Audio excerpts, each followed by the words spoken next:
បាទសូមជម្រាបសួរពុកម៉ែបងប្អូនយើងទាំងអស់គ្នាបាទវិលត្រឡប់មកជួបជាមួយនឹង admin សារជាថ្មីទៀតហើយជាមួយនឹងថ្ងៃថ្មីបាទចឹងថ្ងៃនេះ admin ក៏បានពំនាំយកនៅតម្រុយលេខពិសេសដើម្បីបញ្ចែកជូនទៅដល់ពុកម៉ែបងប្អូនយើងទាំងអស់គ្នាដើម្បីយកទៅធ្វើការផ្សងសំណាងណាបាទចឹងមុននឹងយើងចូលទៅ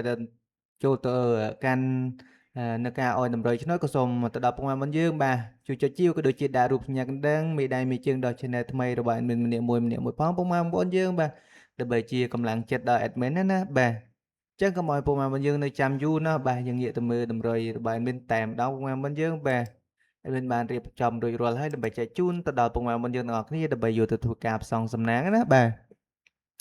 ចឹងសម្រាប់តម្រុយថ្ងៃទី10ខែ12ឆ្នាំ2025ណាពុកម៉ែបងយើងបាទ admin ឲ្យពុកម៉ែបងយើងយកទៅផ្សង2វេណាបាទម៉ោង4កន្លះក៏ដូចជាម៉ោង6កន្លះផងដែរពុកម៉ែបងយើងបាទចា៎ admin សូមឲ្យលេខ2លេខមុនណាពុកម៉ែបងយើងបាទ2លេខ admin ឲ្យពុកម៉ែបងយើង25 69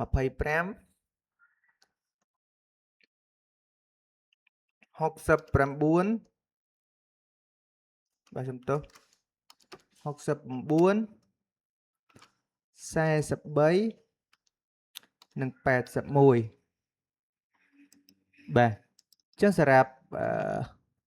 3លេខណាពុកម៉ែបងយើងបាទ admin ឲ្យ3លេខ admin ឲ្យពុកម៉ែបងយើង587បាទ587ណាពុកម៉ែបងយើងបាទអញ្ចឹងគុណណាពុកម៉ែបងយើងបាទចឹងមកខ្ទង់ទៀត admin ឲ្យពុកម៉ែបងយើង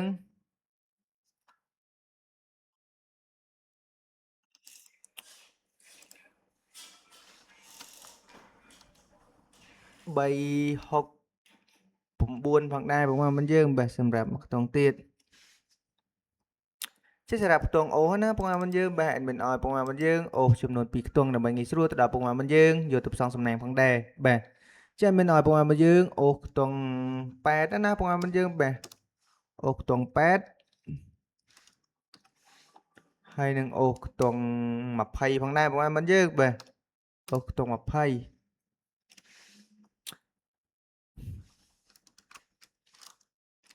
បាទជាសម្រាប់ថ្ងៃនេះ admin ក៏មានលេខតម្រុយលេខពិសេសប៉ុណ្្នឹងទេដើម្បីចែកជូនទៅដល់ពុកម៉ែបងយើងដើម្បីយកទៅធ្វើការផ្សងសំណាងណាបាទចា៎ admin ក៏សូមជូនពរពុកម៉ែបងយើងយកតម្រុយពីខាង admin ទៅផ្សងសំណាងក៏សូមឲ្យពុកម៉ែបងយើងសំណាងល្អហេង